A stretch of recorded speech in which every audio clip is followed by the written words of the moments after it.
Studies یہ دکھاتی ہیں کہ 90% مین اور 50% وومین ماسٹربیٹ کرتے ہیں، لیکن اس ماسٹربیشن کا ہمارے مائنڈ کے اوپر، ہمارے برین کے اوپر کیا امپیکٹ آتا ہے، اس سے بہت سے لوگ بے خبر ہیں۔ It can be healthy and dangerous, depend کرتا ہے کہ آپ کتنی تعداد کے اندر ماسٹربیٹ کرتے ہیں۔ ایک ٹرم ہوتی ہے پوسٹ ماسٹربیشن کلیئرٹی۔ یہ ٹرم ایکسپلین کرتی ہے ہماری اس کنڈیشن کو جو ہم محسوس کرتے ہیں ماسٹربیشن کے بعد۔ یہ ایکسپلین کرتی ہے ہمارے برین کے اندر چلنے والے اس لوچے کو جو ہم ماسٹربیشن کے بعد محسوس کرتے ہیں اور جو ہمارے دماغ کے اندر خیال آتے رہتے ہیں۔ یورولوجسٹ کے مطابق ڈیورنگ ماسٹربیشن جو بلڈ فلو ہے وہ ہمارے برین کو کم ہو جاتا ہے اور سارا کا سارا فلو ہمارے پینس کی طرف جاتا ہے۔ ایز اے ریزلٹ ہمارے برین کو اس ٹائم پر خون کم ملنا شروع ہوتا ہے۔ لیکن جیسے ہی ہم ماسٹربیٹ کرتے ہیں، یعنی ایجیکولیٹ ہو جاتے ہیں، پانی نکل جاتا ہے، تو اس کے بعد فوراً بلڈ ہمارے دماغ کی طرف رن کرتا ہے، اور خاص طور پر ہمارے برین کا جو پارٹ ہے پری فرنٹل کارٹیکس، جو ڈیسیژن میکنگ، کنسنٹریشن اور پرابلم سالونگ کو کنٹرول کرتا ہے۔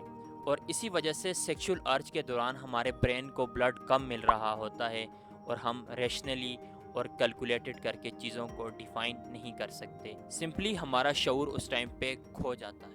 ایجیکولیشن کے بعد یہی شعور ہمارے مائنڈ کی طرف دوبارہ لوٹتا ہے اور ہمیں پھر احساس ہوتا ہے کہ ہم نے کیا کیا، اور ہمیں پھر برا محسوس ہوتا ہے۔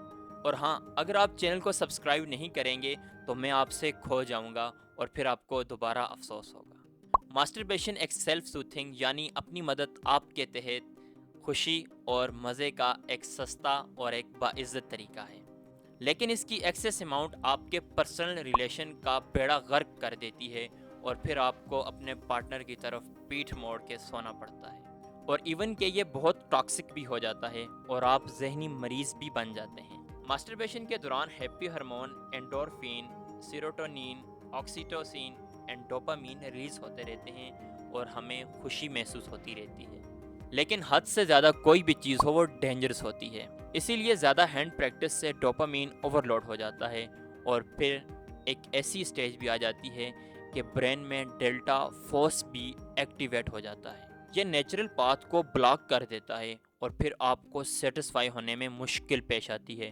یعنی یہ نیورو پاتھ کا ایک نیا چیمبر ڈیولپ کر دیتا ہے، ایک نیا رستہ بنا دیتا ہے اور آپ کے برین کو ری وائر کر دیتا ہے، اور پھر آپ کا ایزیلی سیٹسفائی ہونا یا کم ڈوپامین سے سیٹسفائی ہونا آپ کے لیے بہت زیادہ مشکل ہوتا ہے، اور آپ پھر ڈپریشن کا شکار ہو جاتے ہیں۔